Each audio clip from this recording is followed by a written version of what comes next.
Uy, si Diwata! Teka mo. Uy, Diwata! Uy, Diwata! Uy, Diwata! Oh, shit! Uy, nandito si Diwata!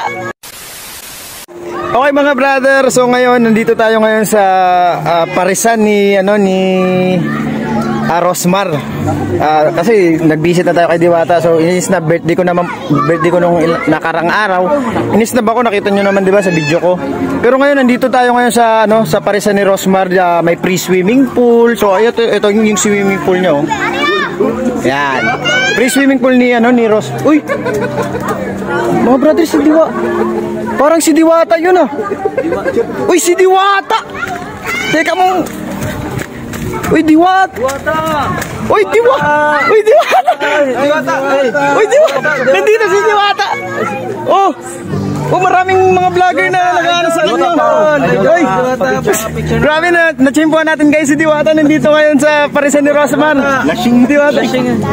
Diwata, baka sa pagkakataon ngayon, pwede mo na akong ibibati sa birthday ko. Di ba last time, ginisnab mo ako, ang laki ng ulo mo na. Oh, ngayon pwede na ba? Ikaw ba yung nagpa-shoutout sa akin nung karaan? Opo, ako yun. Tuloy ka na ba? Tuloy na ako, Diwata. Oy, Diwata, parang ang bastos sa personal. Oh, yun maraming nagpapapicture kay Diwata. Oh. Nandito ngayon siya sa swimming pool ni Rosmar. Oh. Medyo busy din na ako kasi ngayon eh. Marami akong construct ngayon na mga client. So, anong ginagawa mo ngayon sa parisan ni Rosmar? Meron kaming collaboration sa mga business namin. Basta sa amin na yun. Marami kaming pinag-uusapan about business.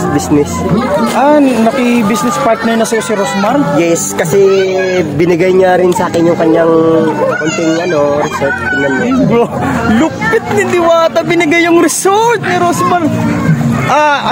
May bibigay pa ba si Rosmar bukod sa house inlet na binigay sa'yo? Ano pa ba? Tingin ko pati yung yung lolo at lola niya, bibigay niya pa sa akin. Lupit mo, Diwata, tatak mo!